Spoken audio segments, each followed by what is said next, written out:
قرآن شریف کې رب العالمین فرمایي وی مونږ د بني اسرائیل چې څه خبره کوي دا د الله له طرف نه کوي او د الله خبره به موږ منو نو د حضور پاک سره چې دې منئ د هغه تابعداري به کوې اطیع الله و اطیع الرسول یو ځل نه بار بار الله وایي چې د الله تابعداري کوې او د الله د پیغمبر تابعداري وکړې مینه دې ته وایي او قسم د صحابه د دې نقشې وې نغفروا ونؤمن به ونتوکل علیه ونعوذ بالله من شرور أنفسنا ومن سيئات أعمالنا من يهده الله فلا مضل له ومن يضلله فلا هادي له ونشهد أن لا إله إلا الله وحده لا شريك له ونشهد أن سيدنا وحبيبنا وشفيعنا وسندنا ورحمتنا ومولانا محمدا عبده ورسوله أما بعد فأعوذ بالله من الشيطان الرجيم بسم الله الرحمن الرحيم وإذ قتلتم نفسا فادارأتم فيها والله مخرج ما كنتم تكتمون بني اسرائیل متعلق میں مخکې درته یو دو جمعو کې بیان کړی او د هغوی یو درې خباستونه دي چې قرآن شریف کې الله تعالی ذکر کړی دی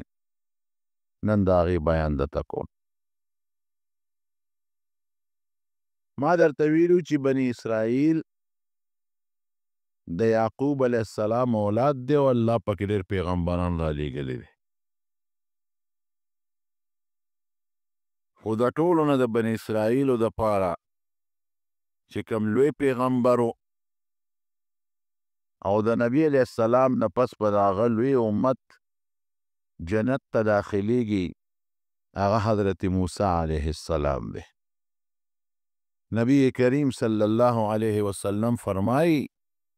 وی ما ته الله د محشر ورځ او جنت ته چې کوم خلک داخلېدل دا راته الله ښول وی ما ولیدل چې بعضې پیغمبران یوازې روان دي هېڅوک ورسره نشته بعضې سره یو کس دی چا سره دوه کسان دي چا سره یو ډله ده پیغمبر ته مخکې روان دی او ډله ورپسې روانه ده یو ډېر لوی ډله مې ولیدله چې هغه جنت ته روانه وه نو ما دا خیال لاره کې دا جوړ زما امت دی نو جبریل علیه السلام نه مې تپوس وکړو چې دا ډله د چا ده وی دا موسی علیه السلام په خپل امت کې روان دی او دوی جنت ته ځي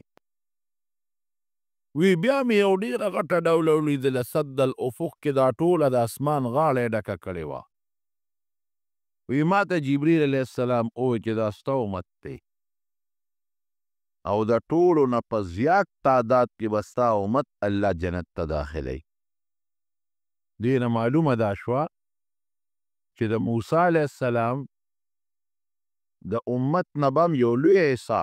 هغه خلک چې په موسی علیه السلام ایمان راوړی دی او شرک او کفر یې نه دی کړی او د موسی علیه السلام سوچه تابعداري یې کړې ده نو ابه په زیات تعداد کې زموږ د امت نه پس په زیات تعداد کې په ډیروالي کې زموږ د امت نه پس دا به جنت ته ځي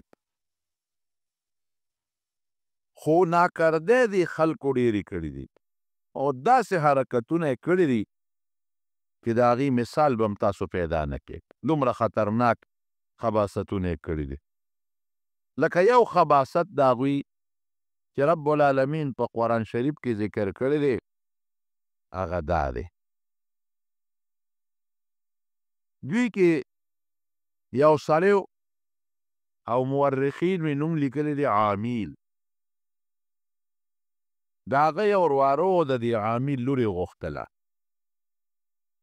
چې ما له دا خپله لور د تره دا لور دا په نکاح راکړه. هغه ورته انکار وکړو چې نه درکو.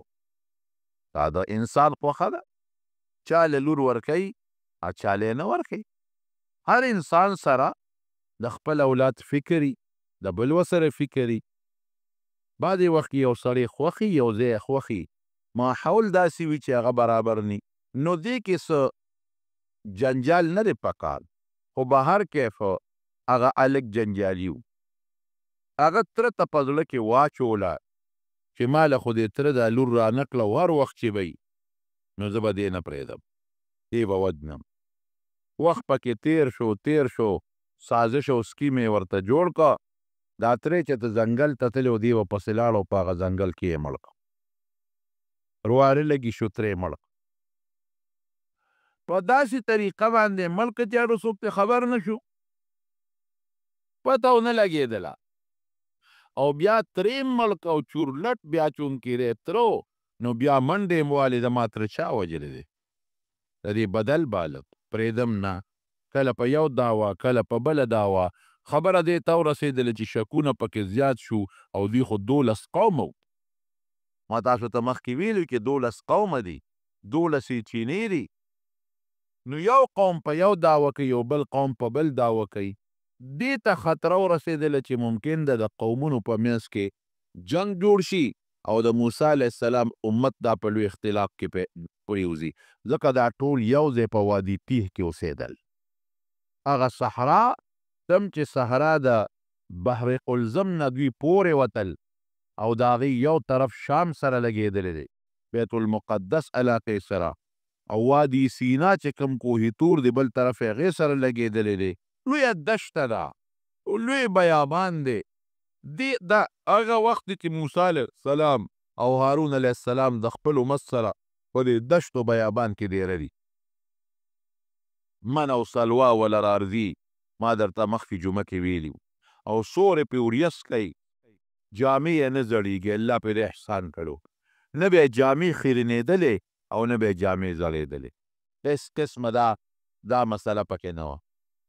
نه جامې خیرنېږي او نه جامې زړېږي. او ښکلې مزېدار آب و هوا ده، خشته اوبه وله خدای د معجزې د موسی علیه السلام پیدا کړي دي. د کاڼي نه 12 چینې روانې دي چې هر قوم ته خپله کینه بیږي. هلته یو خفاست لا بله مو، من او سلوا دا سیسی به وله راتلې، دا مړزان خو نه دي زموږ علما مړزان لیکي انډیا والا. ما تاسو ته ویلو چې دا سیسی وې غوښه یې خوږی او د مړز نه غټې کمترې برابرې تقریبا کورکوړې عمرې. نو پیغمبر موسی علیه السلام ورته وی چې دا ګورې ذخیره کوی ما، څه کوی په زړه غوښه چې تاسو یې ځان له ذخیره کوی؟ تازه دله راځي که نه؟ نو دا سپیرو ما خو ویلو کې دې خباستون او سپیروتوب مې راته ویلي و، دوی به هغه غوښې ځان سره سبا او بل ورځ دپاره ذخیره کولې چې ته خلاص یې نه شي او بند یې نه شي. حضرت نبی کریم صلی الله علیه وسلم فرمایي، حدیث کې راځي، وی که بني اسرائیلو دغه غوښه نه ذخیره کولې، غوښه به نه څښا کېدله، او دوی ذخیره اندوزي شروع کړه. نو الله تعالی په غوښه د څښاوالي نظام راوسته. اوس چې غوښه دی چې ته په یخ ځای کې ایښودي خو بېله خبره ده، خو که په یخ ځای کې دې کېنښودله نو غوښه څښا کېږي. دا د انسان دپاره یو بهترینه غذا ده او بهترین خوراک دی، نو الله به دا محفوظ ساته. خو بني اسرائیلو غوښه خزانه کړه، ذخیره اندوزي یې د غوښې وکړه، نو الله ورته پې بیماري راولګوله. نو ګوره څومره تاوان یې ځان ته ورسه او نورو خلکو ته هم تاوان ونه رسو. یو بل حدیث هم ورسره دی، وی که حضرت حوا علیه السلام نه وی نو بیا به ښځې د خاوند سره هم تګی نه ګول. په انسان کې د مور او پلار اثرات وي، نو هغې خو ټګي نه ده کړې. حضرت حوا علیه السلام خو شیطان وسوسه ورچوله او هغه ورته قسمونه وخوړل، او په جنت کې خو هغوی ته د دروغې قسم اورېدلی نو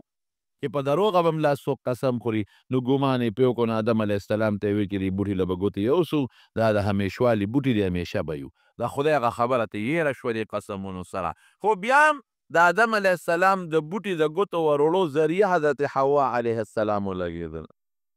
نو که حوا نه وې نو ښځې به خاوند سره خیانت نه وی کړی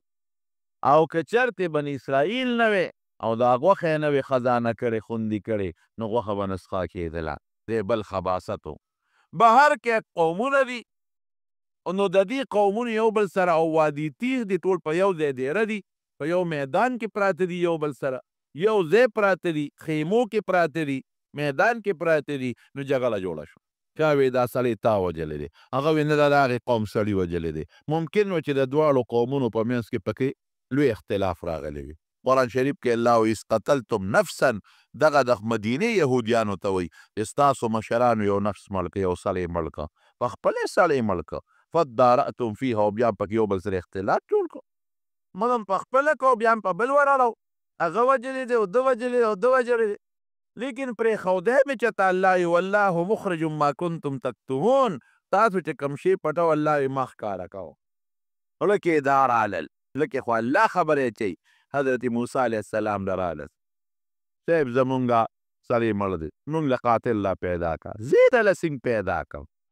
وی تا الله ته سوال وکړه چې مونږ ته قاتل وښیي چې مسله ختمه شي او که الله مونږ ته دا قاتل ونه ښو نو دا خو لویه فتنه او فساد دوه قوم جنګیږي درې قوم جنګیږي او دا امت ته ټول تباه کیږي حضرت موسی علیه السلام الله ته درخواست وکړ چې الله د دې قاتل د ښکاره کولو یو بندوبست وکړه نو الله وی ډېره ښه ده نو دوی ته حکم وکړه چې تاسو یو غوا لاله کې اذ قال موسی لقومه ان الله یأمرکم ان تذبحوا بقرة یو غوا لاله کې دا د الله حکم دی د ځان یو نه وي ان الله یأمرکم الله درته اډر کوي اډر دی حکم دی ان تذبحوا بقرة غوا لاله کې دوی پکې رالل دا مشران یا صاحبه دا څه کې ملنډې ټوکې کې اتتخذونه هزوا مونږ پورې ملنډې کې ټوکې کې د غوا او د مړي څه تعلق دی چې غوا لاله کو مونږ خو چې مړي جم دی که قاتل لا ته وښایه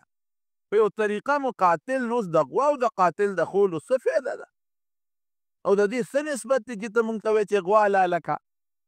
او ګوره یاد ساتئ دوی خو ټول عمر په فرعون قوم سره یو ځای تیر کړی په مصر کې د هغه مشرکانو سره یو ځای ژوند تیر کړی نو د هغې رسمونه رواجونه پکې راننوتي نو هغې به د غوا عبادت کو او د غوا به داسې عبادت کو چې غوا به ډېره لویه مقربه ګڼله لکه اوس هم هندوان د غوا ته په ډېر ښه نظر باندې ګوري او ته پته ده په انډیا کې د قربانو په ورځو کې د مسلمانانو د هندوانو څومره جګړې کېږي دا هم په دقه کېږي چې مسلمانان قربانۍ کوي غواګانې حلالوي او هغوی وایي چې غوا خو زمونږ یو مقرب شی دی غوا ته خو هغوی سجدې کوي هندوانو اوس هم دا قید او دا قانون دی په دې وطن کې پاتې شوي دي د دې مشرانو نه تپوس وکړئ ما خپله تپوس کړی د مشرانو ځکه درته ویم هغوی چې سهار پاسي د غوا سوټه راوالي نو هغه په کوي باندې مږي د غوا د سوټې دونه احترام به دلته چې کوم هندوان پاتې شوي دي سوټه به یې واغېسته او هغه به یې د کوي نه تاول او په کوي پورې به هغه د غوا سوټه مږله او په دیوال د پاسه به اوچت ځای کې مږله مجال شته چې د غوا د سوټې نه د هغوی غوښوې جوړ کړي یا سپیا کرې ته جوړه کړي او یا دې چېرته خرڅه کړي او یا دې ګنده ځای ته وغورځوي د غوا دونه هغوی احترام کوي د غوا ته د ډېر قدر په نظر ګوري او د الله پکې حکمت دا دی چې د غوا در باندې لالوم ولې ځکه بني اسرائیلو سره هم ژوند تېر کړی دی هغوی غوا ته د عزت او قدر په نظر خدای ورته وایي غوا ته نو زه تاسو هغې سره هم ژوند تېر کړی دی هغه رسم در کې په دې رګونو کې پروت دی چې د غوا لاله کوي چې دا رسم هم ختم شي کم قوم چې چا سره یو ځای ژوند تېر کړي هغه رسمونه پکې راځي زمونږ د قوم د مشرانو دلته هندوانو اوسېدل د هندوانو هغه رسمونه په مونږ په دې خلکو کې هم راغلي دي هندوانو به څه کول هغه رسمونه یې درته ښیم هندوانو به دا کول ما په خپله اورېدلي د مشرانو نه مې اورېدلي چې مړی به شو او کله به یې لمبه و د تختې لوا به یې پخوله دا د هندوانو رسم دی اوس زمونږ خلک هم چې مړی شي او لمبه یې تختې لوا پخوي چېرته نبي علیه السلام حکم نه وي کړی چې تاسو مړی لمبوئ نو دې خوا په تخته چې دې واچوئ لوا پخه کړئ چېرته صحابه کرامو دا حکم نه دی کړی چې یاره تاسو مړی یو ځای کې لمبېږي الوا پخه کړئ او نه صحابو دا کار کړی نه تابعینو دا کار کړی دی نه تبه تابعینو کړی نه سلفو صالحینو چا هم دا کار نه دی کړی خیرات کولی شئ هر وخت کې کولی شي. د خیرات دپاره نه د ځای څه خصوصیت شته او نه د مکان څه خصوصیت شته، هر وخت کې خیراتونه کولی شي. خو د تختې دا الوا چې به دلته پخوله دا د هغه هندوانو رسم و. په مونږ کې را دننه شوی دی، را ننوتی دی په دې خلکو کې. یا تختې ته به هغوی شمه او ډیوه بلوله چې کوم دی به یې مړې لمبولې وو. اوس هم بعضې خلکو کې دا رسم او رواج شته. د هلکه وي مړی شو او دې تختې هغه کوټه کې وي رڼا کې شمه پکې بله کې ډیوه بجلی پکې بلې. هلکه دا ولې وي دا روح دلته راځي نو چې تیاره ني او رڼه یې وته. په دې دومره لویه لاره چې د لویې مقبرې نه راځي نو خیر دی که تیاره ده، خو چې دلته رڼه دا چا ویلی چې روح دلته راځي؟ روح خو نه راځي، دا غلطې خبرې دي. روح یا په سجین کې پروت دی که مردار دی. که مردار دی نو روح په سجین کې پروت دی، او که مردار نه دی نیکبخته دی نو روح په جنت کې پروت دی، روح په علیین کې پروت دی. خدای والی دی چې د دنیا د کړونو نه لاړ علیین ته او جنت ته او بیا تورنځو ته راځي. پاګل دی. زه یو جنت ته لاړ شم او زه د یو ښایسته باغ ته لاړ شم او زه بیا وایم چې نه زه تورنځو ته ځم او زه دنیا ته ځم، هغه تورې کوټې ته ځم چې کوم ځای لمبولې شوی یم. خدای والی یم څه. او چې په سجین کې پروت دی او فرشتو نیولی دی او وښکي وله شلی او دا سر وله ټاکئ نو هغې یې دې ته پرېږدي چې د لاړ شي د کور لږه د ښځې تماشه به هم وکړي. داسې د خلکو رسمونه رواجونه دي. دا رواجونه دي د خلکو ورونو ګورې. دې رواجونو رسمونو له هېڅ اعتبار نشته. نو دا بعضې رواجونه د هندوانو دلته وو، هغه رسمونه د خلکو د هندوانو سره یو ځای ژوند تېرو نو هغه رسمونه پکې را دننه شوي دي. دقه رنګې بني اسرائیلو کې دا رسم وردننه و چې د غوا به یې ډېر احترام کو، قدر به یې کو، ځکه فرعونیانو دا چل کو. نو الله پکې دا حکمت و چې ودرېږه دا غوا لالوم هسې هم خدای دا مړې جم دی کولی شو. ولې عیسی علیه السلام چې به چف نارې کړه او مړي ته به یې ویې قم باذن الله نو فوراً به مړي جم دی شو. قرآن شریف کې الله تعالی فرمایي یبرئ الابرص والاکمه ویحیی الموتی باذن الله. چوپ پې نارې کړې برګې به هم جوړ شو، چوپ پې نارې کړه ړوند به هم جوړ شو، ړوند به هم جوړ شو. موږ څه خبر وګڼې دا بشیر جان به موله بوتلی و چې و چوپ پې وکړه. خو خیر هغه زمانه کې دی نو دې زمانه کې اوس هغه نشته. نو چې چوپ به یې وکړ ړوند به جوړ شو، برګې به جوړ شو، مړي ته به یې قم باذن الله د الله په توفیق. نو په بس نو دا خو الله کولی شوه، خو د غوا حلالولو کې حکمت دا دی. یو څو حکمتونه مفسرینو نور هم نقل کړي دي. یو پکې دا دی چې پرېږده چې د غوا حلاله شي چې دا تعظیم د خلکو د غوا دله نه وځي. ښه جناب نو وی تاسو غوا حلاله کې هغې وی ښه اته موږ په ټوکې کې د غوا او د مړي څه نسبت او د جمدي کېدو او د قاتل د پیدا کېدو. او غوا خو ډېر معزز شی دی. ته څه کې حضرت موسی علیه السلام ورته غصه شو. ظالمانو زه درته وایم ان الله یأمرکم دا د خدای حکم دی او تاسو وایې ټوکې راپورې کې. قال اعوذ بالله ان اکون من الجاهلین. زه د جاهلانو دا ټوکې جاهلان کوي، ټوکې ته قالې مسخرې او ملنډې جاهلان کوي او زما د جاهلانو د صحبت او مجلس نام امان دی. خدای مې د هغې د مجلس نام ساتي. نو تاسو لا ماته وایئ ته لو ټوکې او مسخرې کې. زه د خدای نه سوال کوم چې خدای جاهلانو نه مې ساتئ. هر وخت د خدای نه درخواست کوم نو چې د جاهلانو ملګرتیا مې نه ده کو هغې سره مې ناسته نه ده خوښه. نو زه به د جهالت خبرې کوم. چې څوک د جهالت خبرې کوي هغه ته خو جاهل وایي. زه الله نه پناه نیسم. خدای مې دې داسې نه کړي، الله مې دې داسې نه کړي. بس پوه شو. ظالمانو دا خو د الله حکم دی او دا دونه معجزې م ولیدلې بیا پکې شک و شبهه کوئ. وی ښه یو چل دی جي ټیک شوه غوا به حلاله کړو په موږ ته غوا وښایه. قالوا ادع لنا ربک یبین لنا ما هي. الله نه سوال وکړه لکه د الله حکم ته وی چې الله وی چې غوا حلاله کړې دا به څنګه غوی. دا سوال وکړه د الله نه. حضرت موسی علیه السلام یې ډېره ښه ده. قال انه یقول الله تعالی فرمایي موسی علیه السلام ورته وی انها بقرة لا فارض ولا بك عوان بین ذلك فافعلوا ما تؤمرون. وی دا غوا داسې ده چې نه بوډۍ ده او نه ځوانه ده، نه بچی ده او نه بوډۍ ده، درمیانه غوا ده. بس یو درمیانه غوا راونیسئ حلاله کړئ. الله حکم کوي حلاله کې چې اوس پته ولګي سړی راجمدي کېږي او که نه راجمدي کېږي. نو دوی خوړه کې دوه غلاګانې وې. یو غلی پله کې دا وه چې خلا غوا حلاله نه شي. غواله ګوتې کوم ځای ورتلې په فرعونیانو کې اوسېدلي او دویم دا چې دا څوک مطالبه د قاتل کوي قاتل هم دوی کې دی. دا خو به اوس مونږ خپل سړی به ښکاره شي. دعوه هم په یو قوم وکړه په بل قوم هم وکړه په مختلفو قومونو دعوې کوو. منځ کې شي غلا خو په دوی کې ده. نو اوس خو یې خبره د خولې نه وتې وه ګنې غلا په دوی کې وه او الله هم راټینګول چې اوس پته راته ولګېږي. په یو قوم دعوه کوی په بل کوی په اوس هم بعضې خلک داسې وي پته یې وکړي او دعوې په نورو خلکو کوي.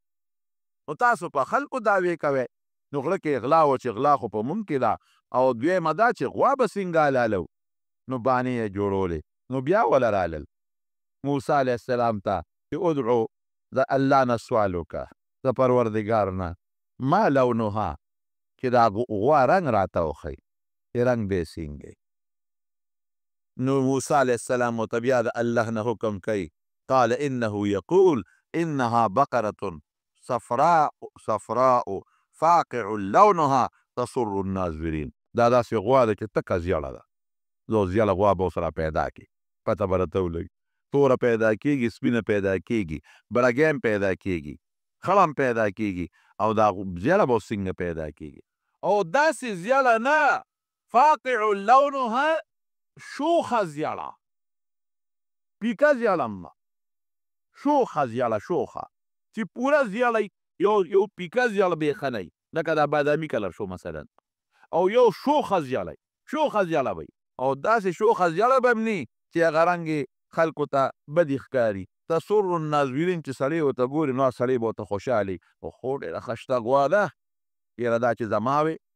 یاره ډېره مزېداره غوا ده یاره چې دا خو ما سره وي. نو زیاله شوخ رنګ خو شوخ هم هغه بدنما رنګ نه چې د هر چا زړه ته پرېوځي. نو دی بیا ګرځېدل نو درېیمه بانه یې جوړه کړه. نو بیا رالل یا صاحبه الله نه دې سوال وکړه ادعو لنا ربک یبین لنا ما هي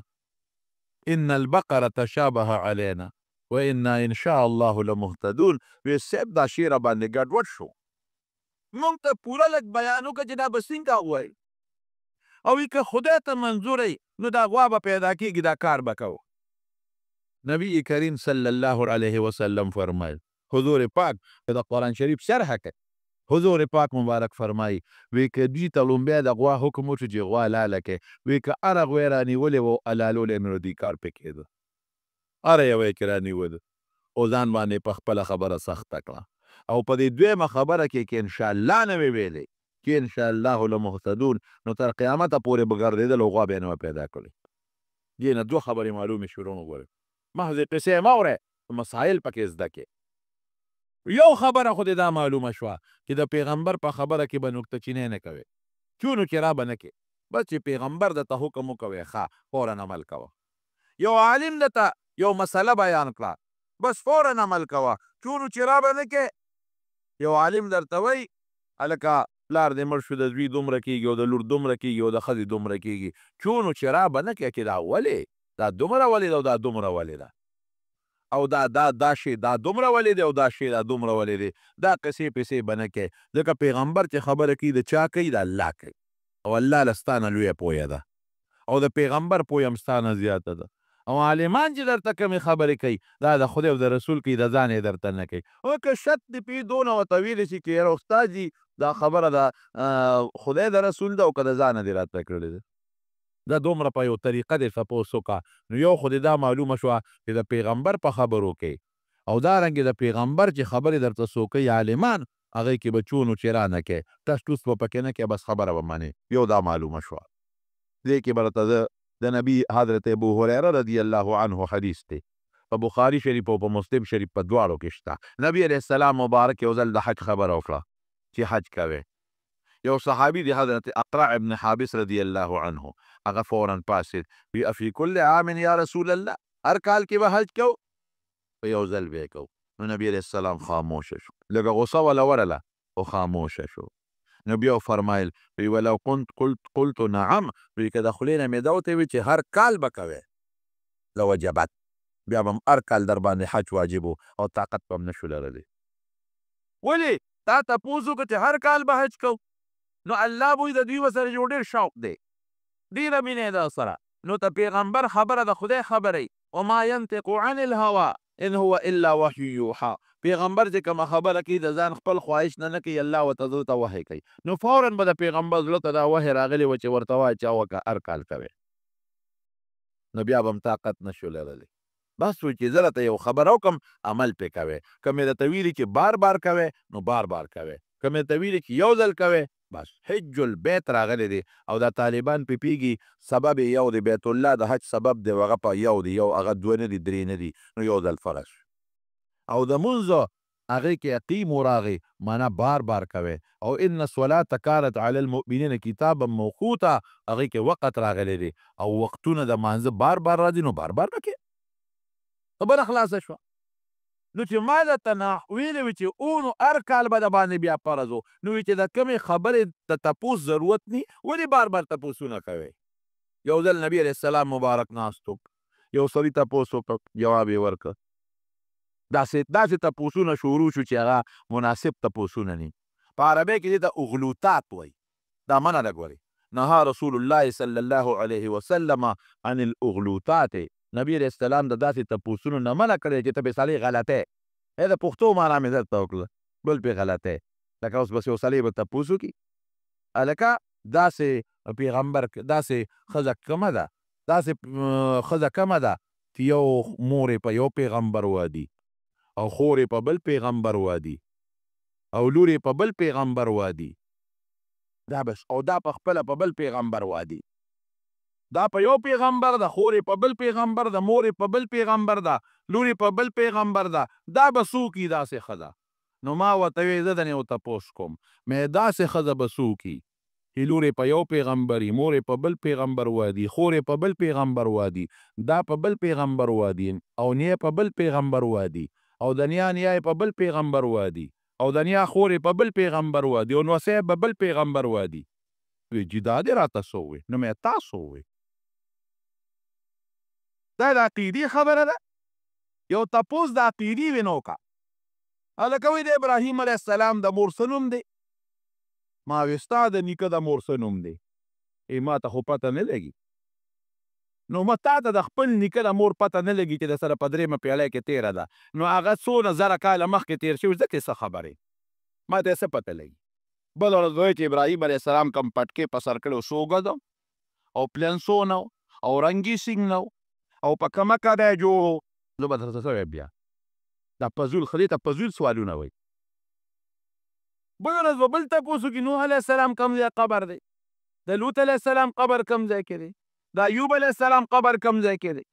دا تپوسونه به شروع کړي کوم تپوس چې عقیدې سره تعلق لري بېشکه وکړه کوم تپوس چې د عمل سره تعلق لري چې ته پرې مکلف یې د خدای نه چې دا به کوې او که دې ونه کړو ګناهګار کېږې هغې تپوس وکړه کوم چې د حرامو حلالو سره تعلق لري تپوس یې وکړه کوم چې د اخلاقیاتو سره تعلق لري تپوس یې وکړه کوم چې د آدابو سننو مستحباتو مکروهاتو سره تعلق لري تپوس یې وکړه ځکه ته په هغې مکلف یې کې به یا د بعضو نه به ځان ساتې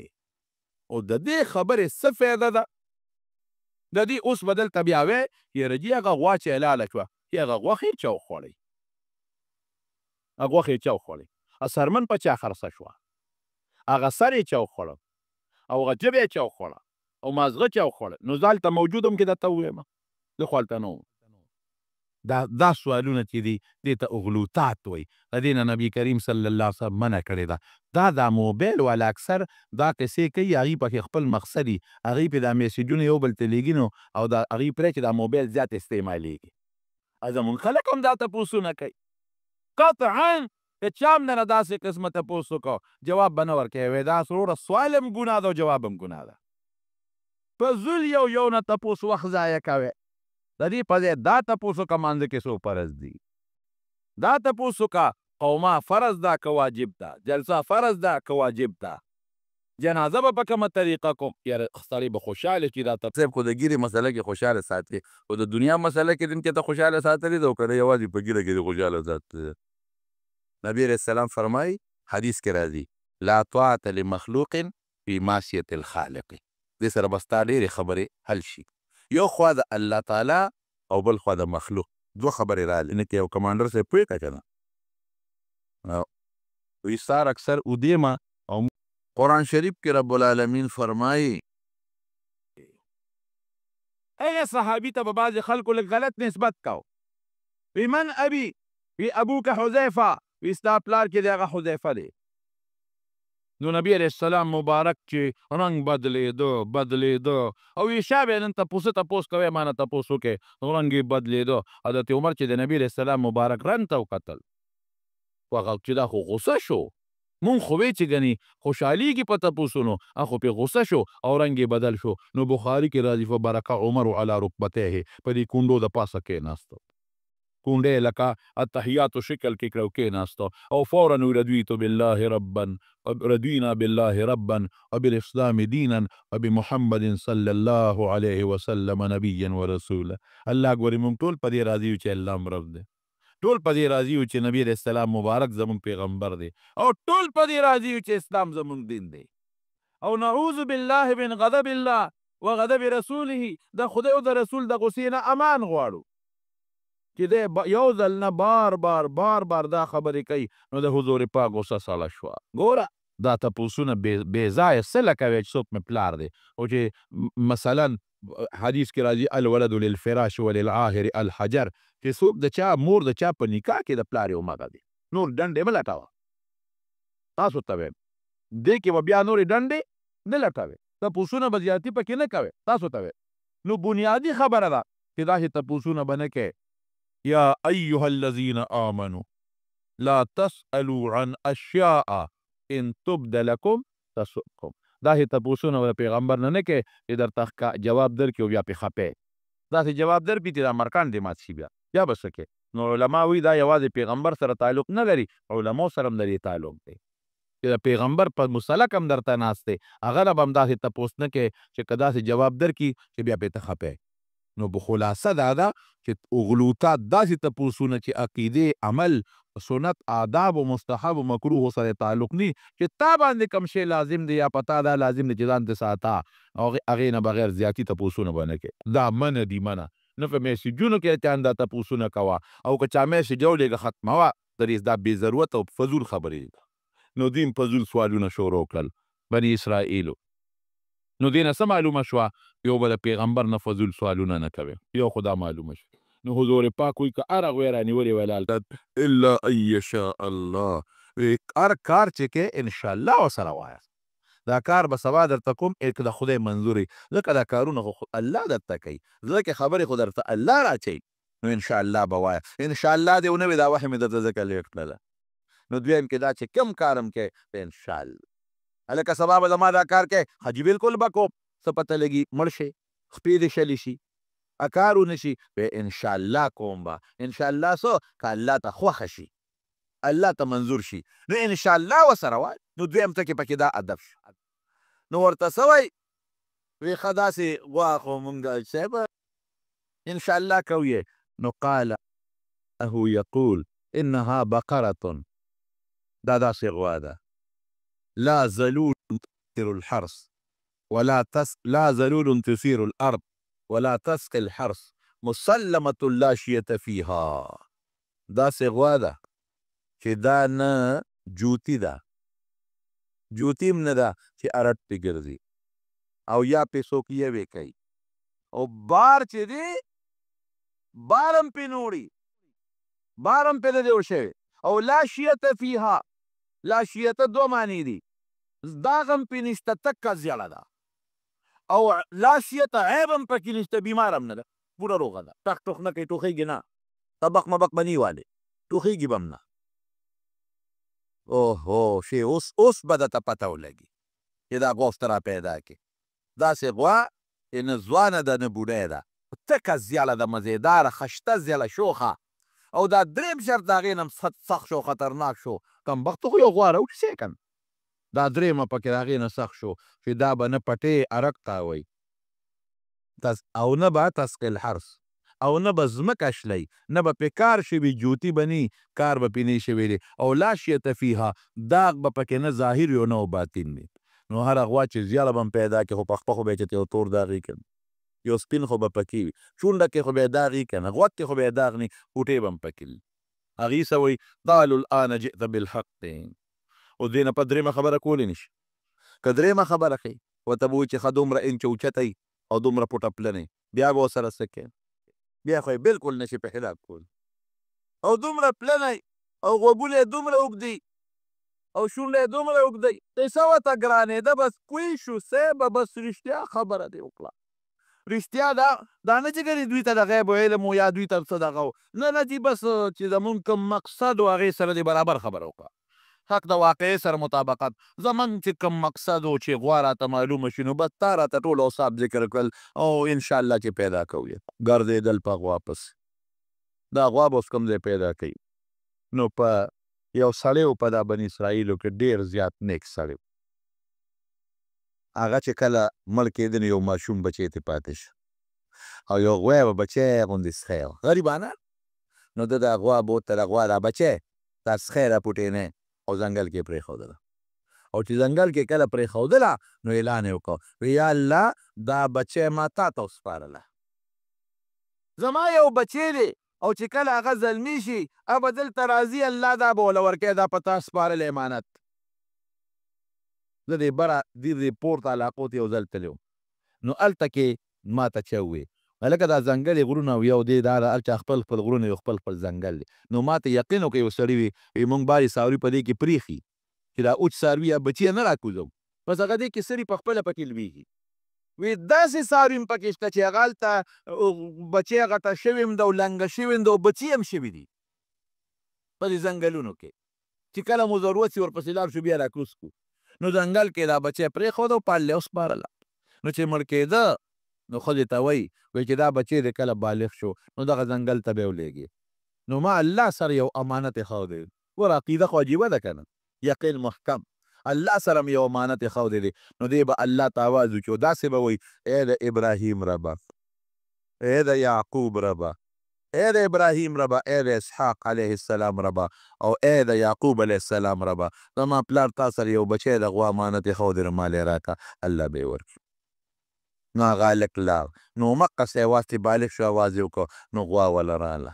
نږدې وله راله او د پړي نه د مرۍ نه ونیوله او کور ته یې را روانه. د دې مثال هم در کوم. نبی کریم صلی الله علیه وسلم فرمایي، هم د بني اسرائیلو یو قصه ذکر کوي، بخاري کې شته، بخاري شریف کې ده چې بني اسرائیلو کې یو سړي د بل سړي نه قرض وغوښته، ورته یې ویې کله به یې راکړې، ورته یې په پلانکي تاریخ به یې در کوم، کوم ځای به یې راکړې، وی دلته به یې راکړې، دلته به یې راکړې. وی ګواه، وی الله ګواه کوم، وی ضمانتي، وی الله مې ضمانتي دی. وی د پاسه اوس څه کوې؟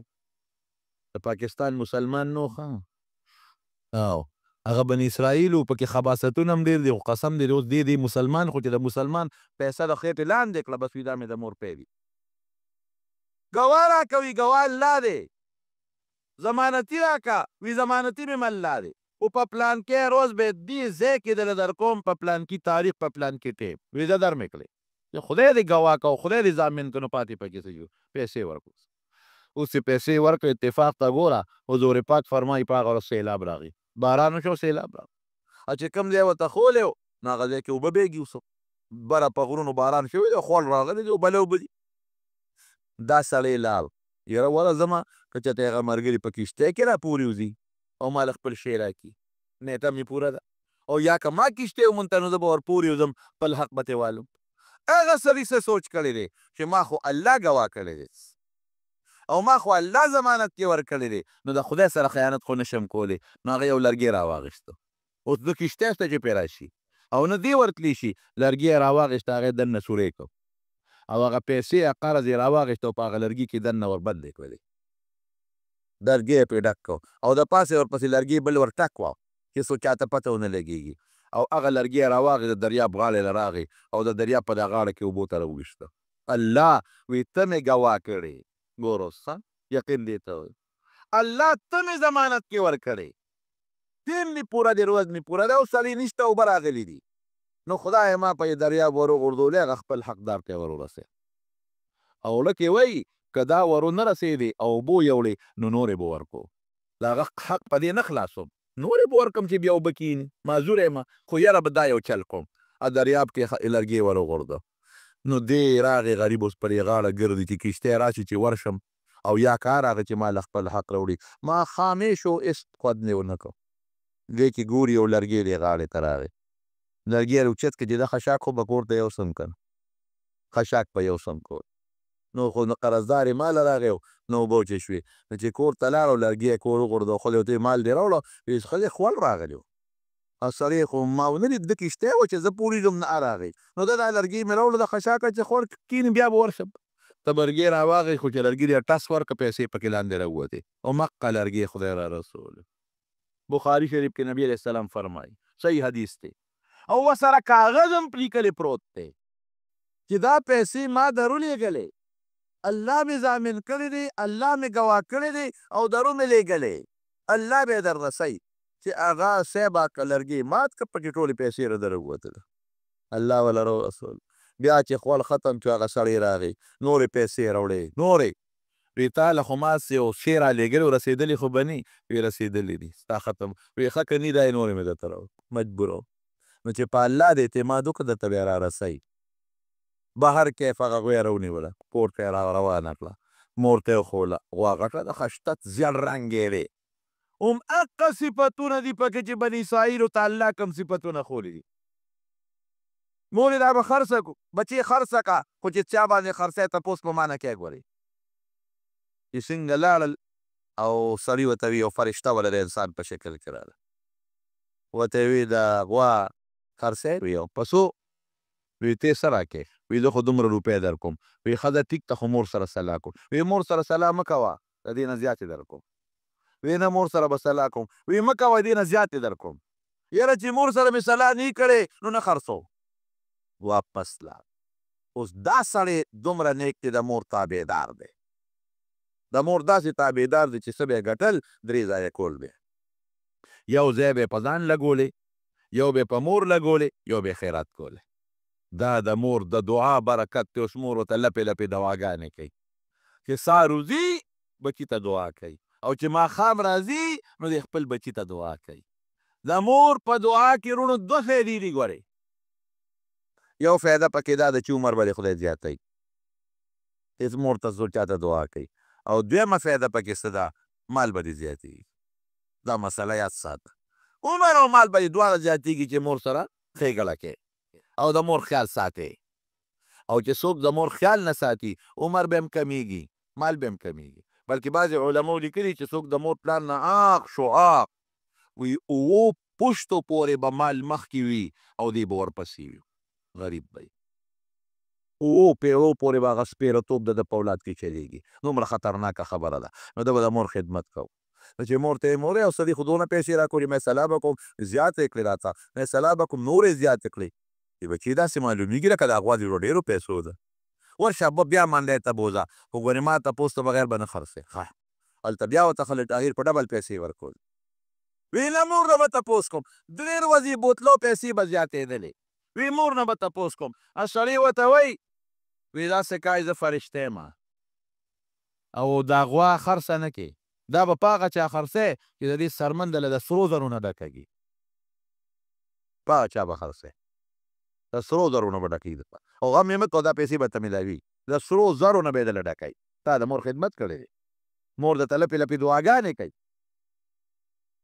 هغه بس خوشحاله شو. بني اسرائیل ګرځېدل ګرځېدل ګرځېدل، غوی صحیح کړه. یاره که هغه ودروه خرڅی او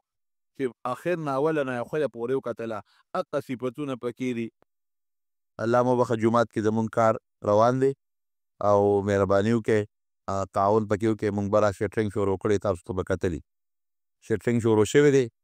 او دیوالونه هم سرته رسېدلي دي، صرف لنټر پاتې دی. نو د الله کور دی، تاسو ته ما ویلي د خدای کور دی، مونځ پکې کېږي او بر پکې ستاسو بچي دا ماشومان به پکې قرآن یادوي او مونځ پکې کېږي او د الله کور دی، بل څه غرض پکې نشته. نو دا څومره چې د چا څه وس کېږي نو مدد هم پکې وکړئ. او تاسو ته ما مخکې ویلي وګورئ، زه بار د چا نه چندې نه غواړم. څوک به په ما ثابته نه کړي چې ما بار چا نه چندې غوښتې دي یا چاته مې ویلي چې پیسې راکړي. بلکل نه غواړم، دا مې عادت نه دی. نو که تاسو څوک دوستان وي یا ستاسو په خپله څه سیمټ پکې چا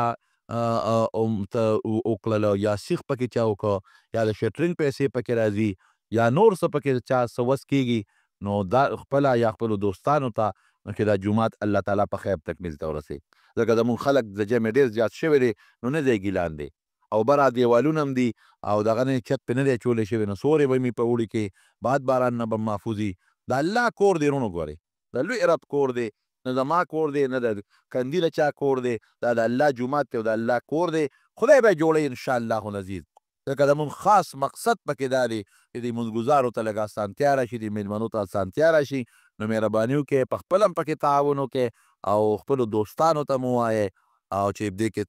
تعاون وکړي د ستاسو په وجه که نور چا په دې کې مدد وکړو نو چې د هغوی څومره ثواب کېږي دومره به خدای پاک تاسو له هم درکړي بهر کیف هغه څه خبره مې کوله چې غوا وی خرڅی ویو په څو خرڅی وی دا خو زه او موسی علیه السلام ته وخورئ بد دا ټیک ده وی دا خو زه خرڅوم خو دا سرمن بیا راله سرو زرو ډکوی نو او کاکا دا دومره پیسې نه خرڅوم دی نه کوم نه خرڅوم بس هغوی مجبور د دوه قومونو جګړه پې جوړېدله خپل منځ کې وله پیسې را تن کړې او هغه غوی ته یې په بیه واخیسته سرمن یې دله د پیسو ډکه کړه وله یې ورکړه دا د مور د خدمت اثر دی وروڼو ګورئ نن سبا زمونږ خلک مور ته په سپک نظر ګوري په چې واده وکړه که نه او بیزو یې کور ته راوسته بس د بیزو د خپې شلنګ چې یې واورېده بیا په مور څه کوي بیا وی مور الا او خور بله او ښځه نعمت د خدای تعالی مور الا او خور بله وی ښځه نعمت د خدای تعالی بیا ستا ښځه نشته ځکه یې قدر کې تا لم چې ته بیزوټی راله که نه خدای شته کړي ورته بیا نظر دې مته وکړو اوسګارې ځکه په دې تمه یې کوې چې ته بیزوټی راله وګورو بهر کې بشیر جان ښه سړی زموږ ورور دی دا خوشطبي ورسره کوم ډېر خلک الحمدلله نیکان صالحان دي چې د خپلې ښځې خپل حق په خپله پوره کوي او د مور او د پلار خپل حق په خپله پوره کوي شکر الحمدلله دې کې خیر او برکت دی هغه له خو یې پیسې ورکړي د مور د برکت نه او دوی غوا لاله کړه چې یې لاله کړه الله تعالی فرمایي فقل نضربوه ببعضها د دې څخه غوښه راولې دي مړي پورې وجنګوي چې غوښه یې د هغې راواخېسته مړي پورې وجنګوله نو مړی جمدې شو چې جمدې شو وی چا وجلې نو چې کوم مخامخ ورته ولاړ ورواره وی ده وجلې سړی معلوم شو والله مخرج ما کنتم تکتمون الله راښکاره کوه او الله وی دا کار مې ولې وکړه وی چې تاسو دا یقین راشي چې ګورې زه مړي جمدي کولی شم دا مې وی جمدې کړ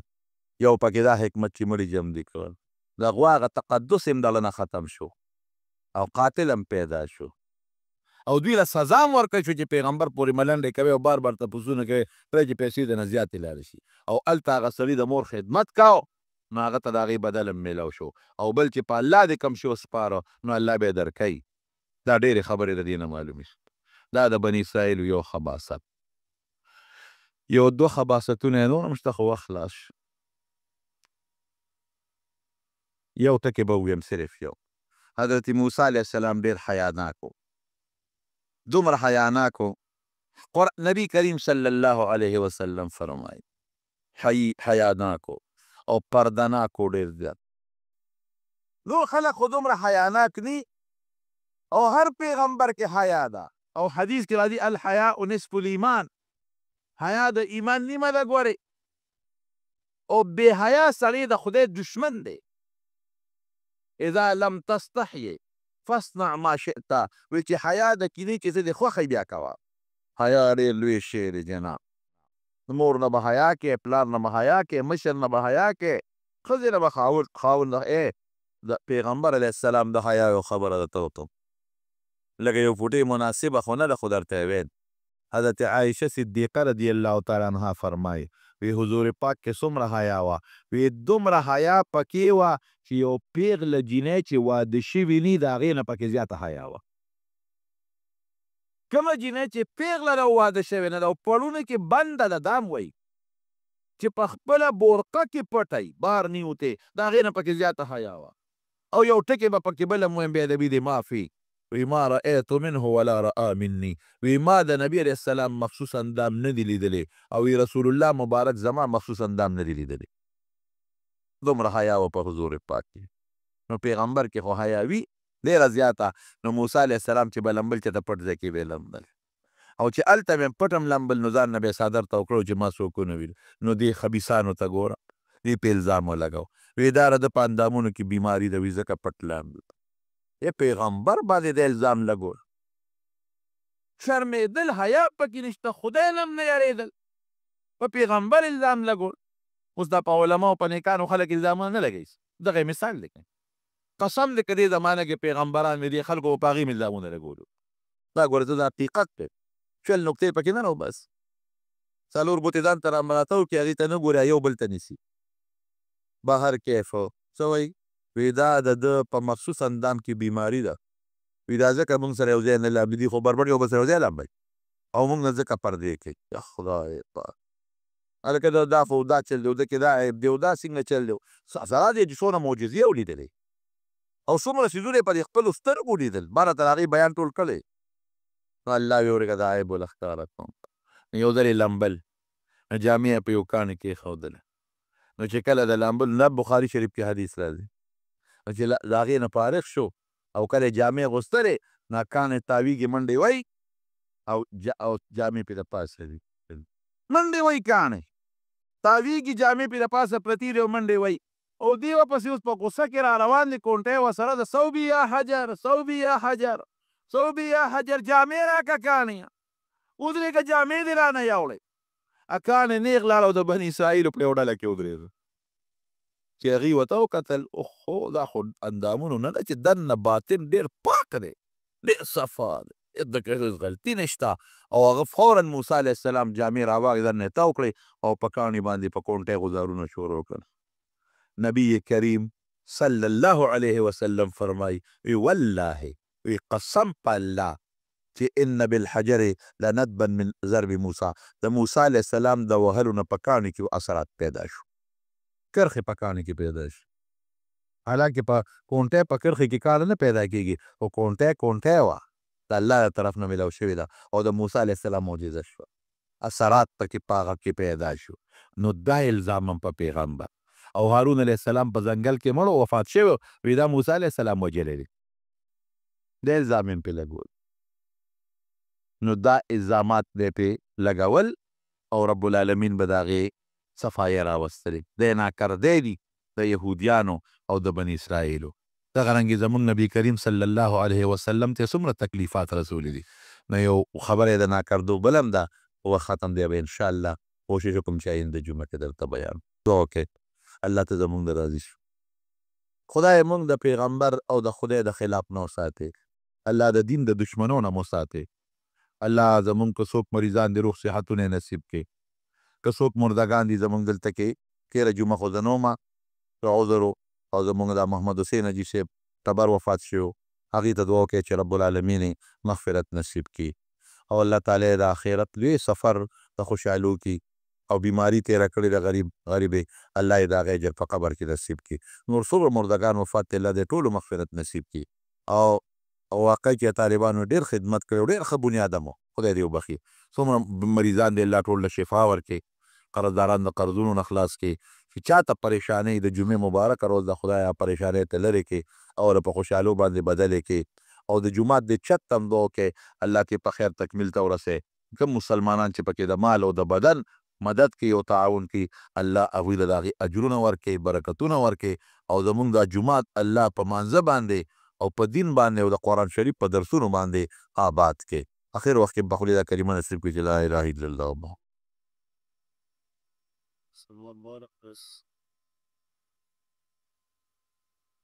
او ګانې بجانې سندرې چې اوري دې وخت کې سلام به پرې بلکل نه اچوي. دې وي کور کې پریشاني ده، بېروزګاره ده، الله تعالی دې پریشاني هم ختموي، روزګار دې هم خدای ورکړي. یو سړی کمپیوټر ټي وي کې چې تصویرونه پکې ګوري، نو دا سړي پسې لمونځ مه کوه، تصویرونو ته کتل ګناه ده. کلمه د کفر یا شرک وکړي، منځونه او نیک اعمال برباد شو، تباه شو که نه. یو سړی په خپله محله کې جومات کې جمعې کېږي او بل خوا ځي، نو که یو سړی په دې نیت بل جومات ته ځي چې هلته به د دین څه خبرې واورم، ځکه د دین خبرې، د دین مسایل اورېدل فرض کفایي دي، بلکې بعضې فرض دي. نو که د دین د خبر په دې نیت دي چې یاره د خپل جومات کې به نه کوم بلکې به وکړم خدا خو خبره نه ده خو که په دې نیت یو سړی د خپل جومات نه بل جومات ته دي چې هغې کې درس دی د دین خبرې به واورم او لږ ما ته به فایده ورسي نو دا خو ډېر لوی اجر لري او ډېر لوی ثواب دی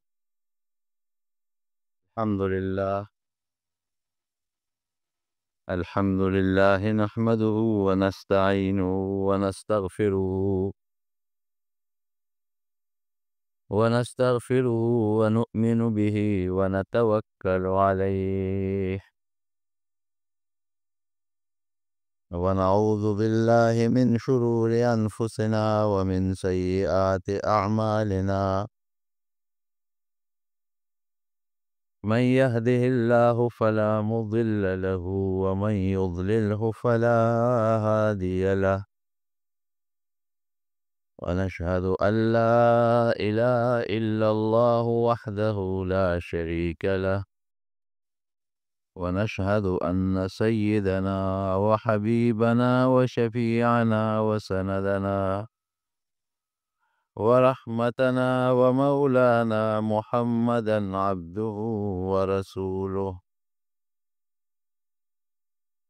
أما بعد فعن حذيفة رضي الله تعالى عنه قال كان رسول الله صلى الله عليه وسلم إذا حزبه أمر فزع إلى الصلاة أو كما قال لنبي کریم صلی الله علیه وسلم یو صحابی دی حضرت حذیفه رضی الله عنه هغه فرمایي چې کله به نبی علیه السلام ته داسې یو کار را مخکې شو چې هغه به د پریشانۍ او د خفګان به او نبی علیه السلام مبارک به ورباندې خفه کېده فزع الی الصلاة نو هیبت سره به زر لمونځ ته ودرېده الله ته به یې رجوع کړه او مانځه باندې به ودرېد نن سبا اکثر ملګري دا شکایت کوي چې یاره فلانکي مشکلات دی فلانکي مشکلات دی څوک د مقدمې نه فریاد کوي څوک د دشمن نه فریاد کوي څوک د مال او دولت د کمی فریاد کوي څوک د تجارت فریاد کوي دنیا کې چې سړی اوسیږي نو دا مشکلات او مصیبتونه انسان ته خامخا راځي لیکن داسې نه ده چې د دې د حل ني د هر یو تکلیف او د مصیبت او د پریشانۍ حل شته او د ټولو آسان علاج ما چې کوم حدیث پاک درته ولوست په دې کې دی چې کله هم درته پریشانی راشي تکلیف راشي مصیبت راشي بیماری راشي مقدمه راشي تجارت ته تاوان شي کاروبار کې فایده ني فوراً لاړ شه الله ته ودرېږه مونځ وکړه تهجد وکړه نفلونه وکړه دا د نبی کریم صلی الله علیه وسلم مبارک طریقه وه اذا حزبه امر فزع الى الصلاة یو کار به پریشانه که یو مصیبت به راپېښ شو نو زر به منډی کړې فوراً به لاړه والله ته به مانځه ته ودرېده حضرت عایشه صدیقه رضی الله عنها فرمایي چې یو ځل نبی علیه السلام مبارک راغی ماسخوتن چې بستر باندې سم لاس نوېده مونځ یې شروع کړ ولاړ دی اوږد قیام کوي او پکې جاړي بیا رکوع له لاړ په رکوع کې هم جړل د رکوع نه چې سر مبارک راپورته کړ بیا یې جړل چې سجدې له لاړ بیا یې جړل بیا یې په دویمه سجده کې جړل ټوله شپه یې دا مونځونه وکړل ولاړ به او جلا به یې کوله تر دې حده پورې چې حضرت بلال ورته راغی وی صیب د مانځه وخت دی د سهار مانځله راځه وی ما پرې رحم راغی او په نبی علیه السلام خفه شوم چې خدای څه چل شوی دی ټوله شپه په مانځه ولاړه او بیا په مانځه کې جاړه ما ورته ویل چې د الله رسوله تا ته خو الله مخکې وروستو هر څه بخلي دي نو دا دومره تکلیف دې په ځان ولې تېر کړه چې ټوله شپه الله ته ودرېدې او عبادت دې وکړه ودې ژړل وی فرمایل چې ښه نو دیمه او